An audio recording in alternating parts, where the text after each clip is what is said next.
Michael Kluge. Thank you. I consider myself an intruder here because I don't work for NetApp. I work for the university in Dresden. But NetApp asked me if I would talk a little bit about the acquisition that we made recently.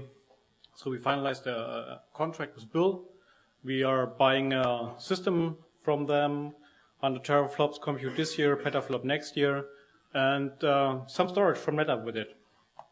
In Germany, actually, to get funding for an HPC system, you need to have an own research agenda.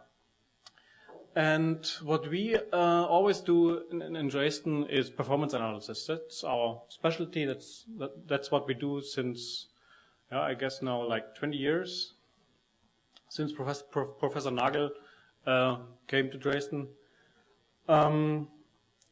With this system, we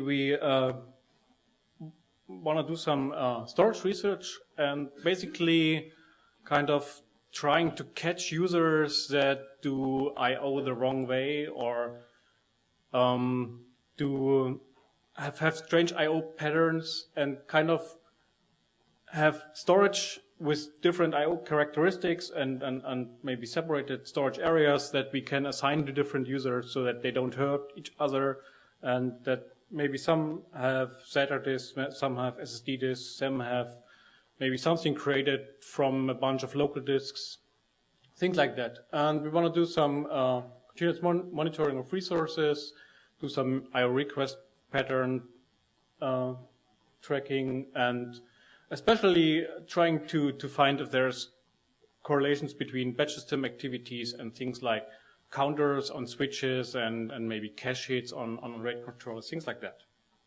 So for the first phase of our system, which is currently being installed, and the acceptance tests are supposed to start soon, we bought 4 pairs of the successor of the controller that's been sold to Lawrence Livermore. So we have the E5560, and each of the pairs has 120 disks in it, and together with the 4 file servers that we have, it fits well in a rack. So it's a petabyte usable storage from the user's perspective, and we've already seen 27 gigabytes a second on reads and 20 gigabytes a second on writes, which gives you a throughput of 7 gigabytes, almost 7 gigabytes for a single OSS server. And I've seen 3 gigabytes seconds writes from a single client, which I think is pretty nice to have.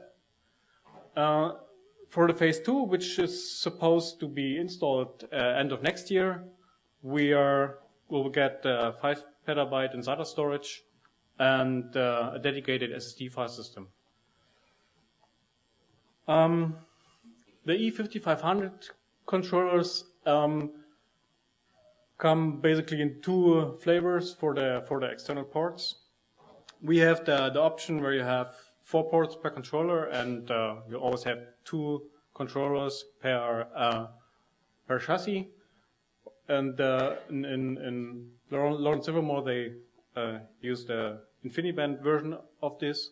You can have up to 384 SAS drives in one. We have 120. I think in Lawrence Livermore they have 60. And yeah, it's got a few different configurations, starting with 12, 24, and then multiples of 60 disks.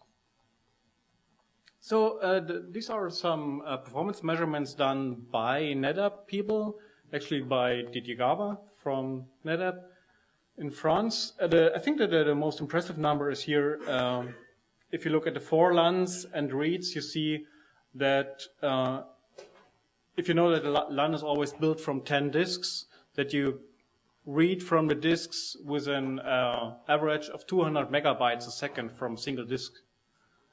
And that you scale nice well up to 8 gigabytes a second on reads, and that you are almost at 7 gigabytes on writes if you use 120 disks. So this is how actually the system looks like. That's installed in one of our racks. We have the 4 servers. Each server has 4 dual-port SAS cards, and each card so each server has one link to each available controller. So in that way, you can lose a controller or a SAS card or a server, and the file system will still be available.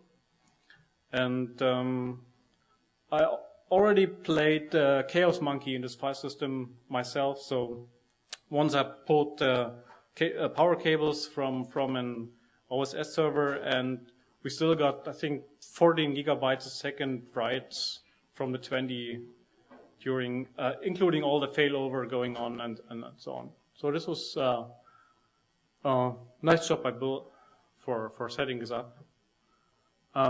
These are all my slides. Thank you.